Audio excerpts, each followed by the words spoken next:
Alrighty, welcome Obscure Zone viewers. Today I have a special kind of video from the regular tournament uploads. Frosty happened just this previous weekend, the last weekend of January going into February.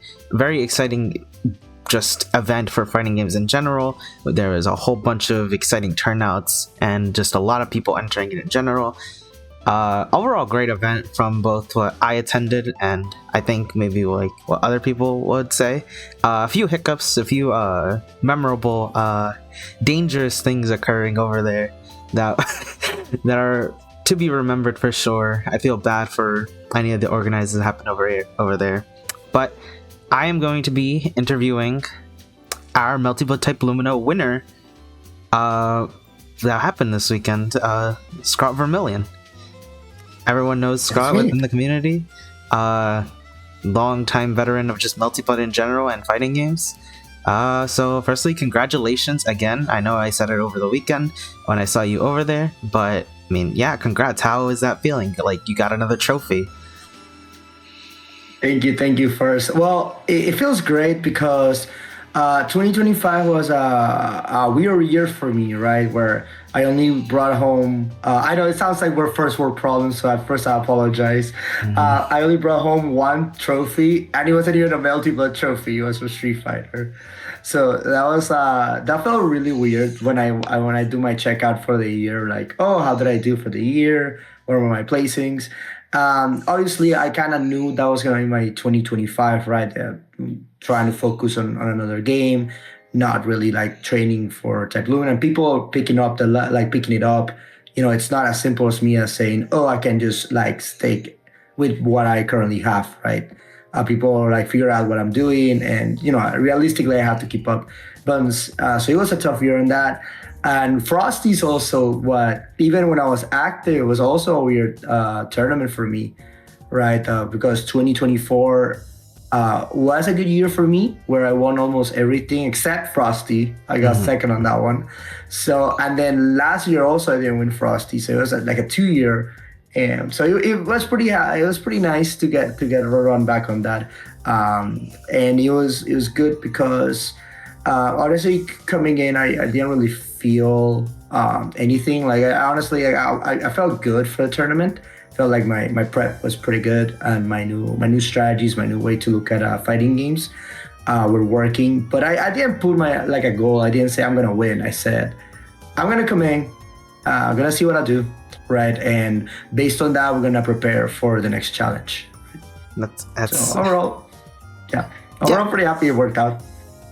We're very respectable overall. I had you like in the back of my mind, like I like saw the bracket and saw like who could like take the title, and I was like, okay, so Shinoa, Scrawt, and Aaron probably have the best shot. Like Akemi was a high seed, of course, but I still don't know how. I didn't discount her or anything because she could have just beat like Aaron or Shinoa, but I don't think she's ever beaten like you cleanly in a set before. So it's like, okay, well, there's that to consider. But I thought you were looking very scary. Like I played you a couple times before, and then of course Aaron isn't maining the game anymore. Shinoa also is super strong, and then you're picking it up. And I thought you had a good shot of taking it home. So you already kind of hit the nail on the question of my next question is like, how does it feel after kind of like a drought of like tournament wins from last year, at least on the Lumina side? Like you even attended Frosty, Combo Breaker, and Climax, and while like a win is probably your highest priority, right? Like you want to win, you want to like do well, even though you're not like in full practice, but now you are. So like after a bit of a drought in 2025, like what's that mean to you to like be able to take it home again? It means that whatever prep I was doing, whatever things I chose to bring into this tournament gave me some sort of result. I know it sounds really vague, but to put it into context, before 2025, I really didn't do prep work like I do now. Like I didn't do like notes on the specific characters. So now, for example, I have notes on character matchups, on things that I need to be focused on interactions. I know in the bracket, just to bring you a quick one, you saw the versus Luffy game 1. I did 2-2A and 5C immediately, and I knew if I clashed 5C, I was like, I knew the only play that would clash was his 5C. So I was ready to mash 2A immediately, right? So that's what got me the round on that first game. So those sort of micro notes. So going very deep on the matchups and trying to do it for the players too.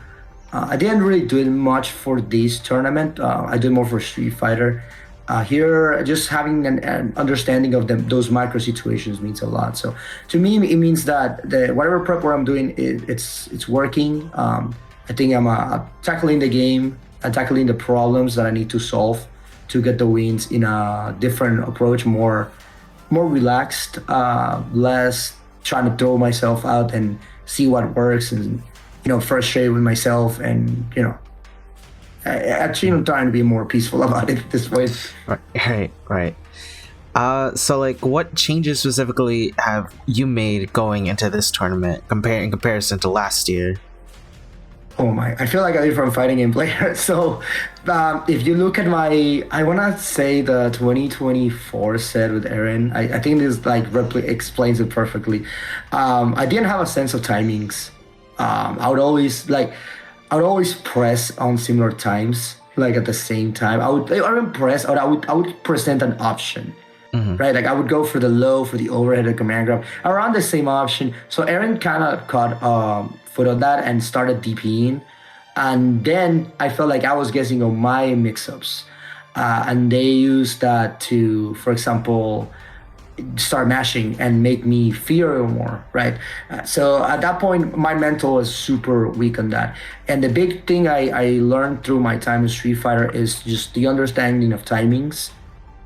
So yeah, the high-low mix-up is strong, but maybe sitting down and seeing what they do first, how they react to what I present to them. Just that knowledge, right? If you're standing up, are you crouching? Are you shielding? Are you DPing? That gives me so much information. And I think the Grants versus Shinoa kind of showed that basically that was just textbook quick deductions, right? So that basically made me a whole different fighting game player. And the other big thing is the introduction of whip punishes into my game.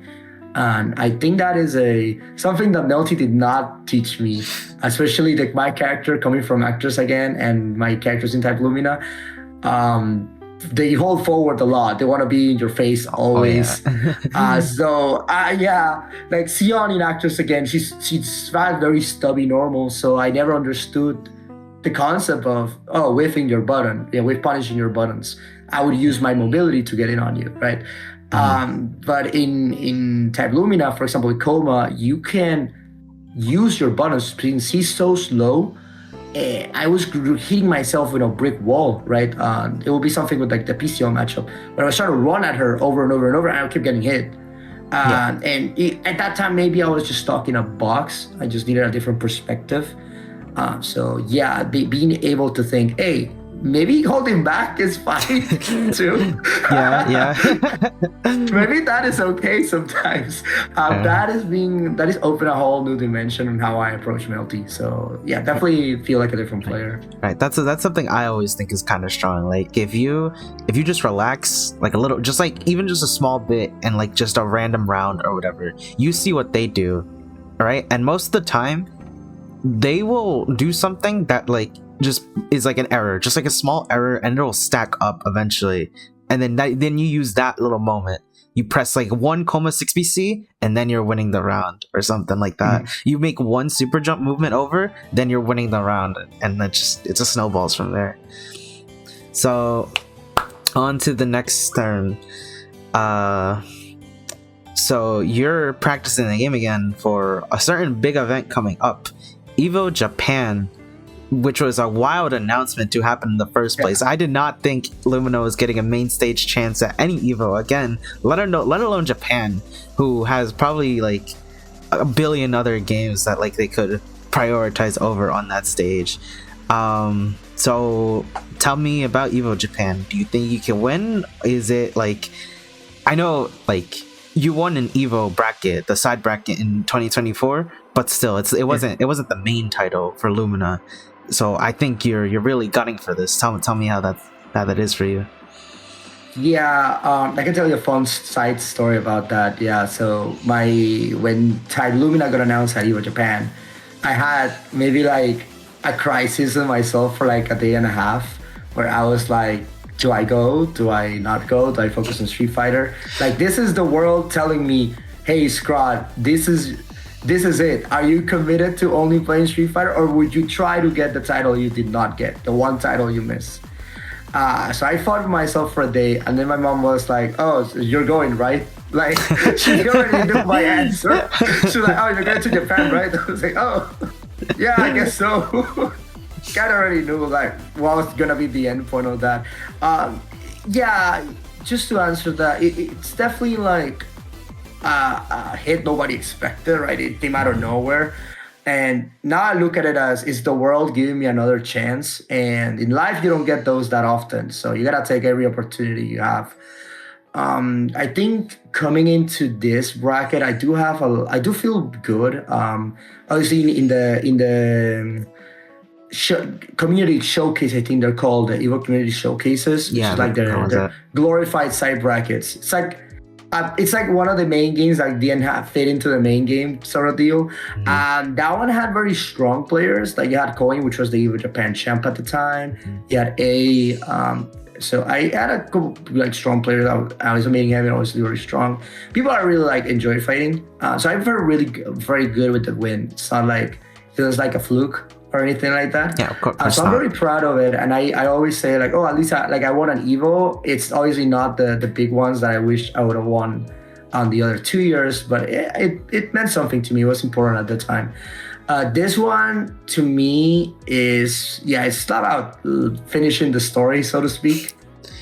This one is it. Like whatever happens, I feel like I'm gonna give it my all, and I feel like I have the tools now to make it happen, compared to myself from 3 years ago, which was someone who again was looking at a game maybe very one-dimensionally, which I was making it work, right? Just because a lot of experience with that side of sort of play style. But now I can combine my other knowledge, right? And be more of a complete package. So especially like with regards to character knowledge, character matchups is what made me lose EVO Japan 3 years ago. And I think that's the one thing I really want to focus on coming into this one. Right. That makes a lot of sense. There's a lot of representation over there that isn't really like as present over here. Like you got like they have outgoes. We have outgoes too, but they're kind of scattered, few and far between. And they play differently. Their Akiha presence is like a lot stronger too, and they got our rowers quit the game. So I was gonna say I'm more scared of like Arcwade or Roa than anything. Yeah. But yeah, definitely. I have 3 months to, 2 months and a half, something like that, to come up with a very good strategy for every matchup. So yeah, I'll just continue to grow on that. Right. All right. And I guess for a final question here, what do you wish to say to the rest of the competition, at least here in the hometown, the home region of North America? Like, you had strong competitors this weekend that you had to contend with. So this is like, no, like, oh, it's a free Scrawt win. Scrawt was always like meant to win. Like, Aaron gave you a run for your money. Aaron took you to a game 5. Shanoa beat you last year. Luffy, you played Luffy a lot and you ran into Luffy. And like, I'm sure that player is very impressive. That player is very impressive. It makes crazy adaptations. So like, what do you say to the rest of North America to like keep up with you? Well, first of all, to the people I played at Frosty, thank you for the challenge and for making the moment exciting, because I think victories are just as satisfying as the challenge is. So the fact that I felt very rewarded for the victory means that it meant something, right? It was difficult for me to get it, so that's why I was very happy. So first of all, thanks to them, and the rest of the scene. I mean, I'm very impressed with the way a lot of people are improved, especially some of the people from the T5 series, which I was super proud of them to stick with the game and, you know, show up, maybe not getting the consistency of like, oh, maybe more top 24, getting 9 plays, getting 13 plays, getting those things up, right? That made me happy. And I think for the scene, I just want people just to keep trying new things, basically keep trying to challenge yourself.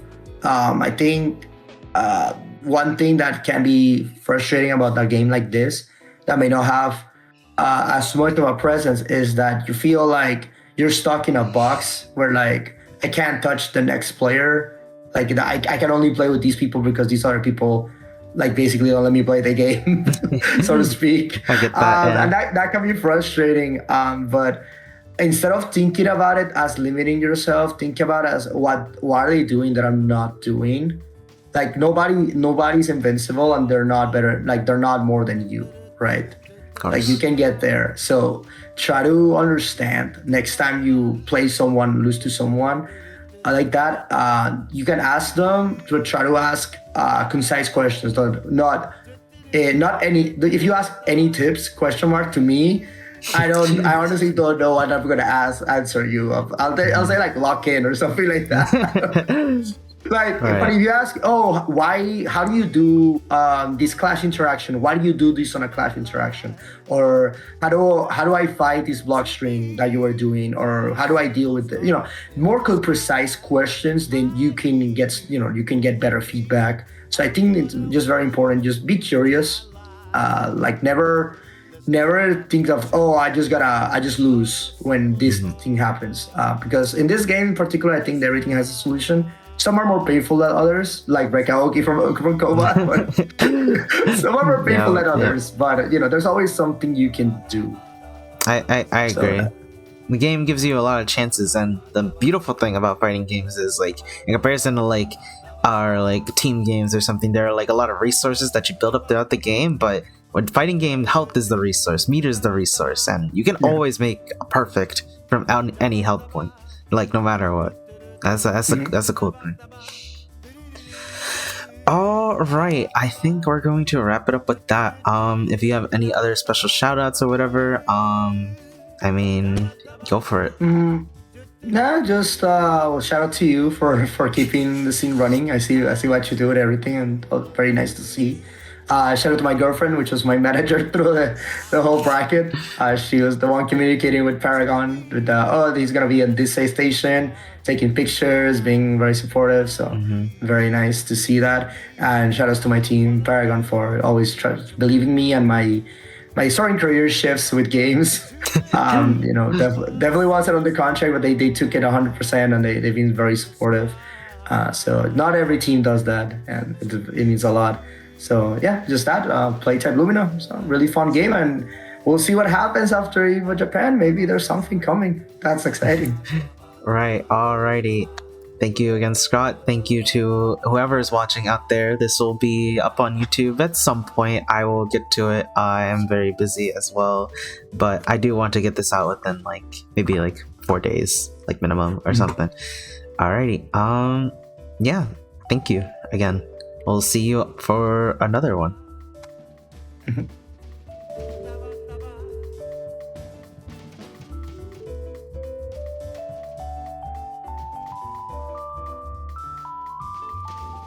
I know you love me. I wanna word you up into my life. Let's roll up to be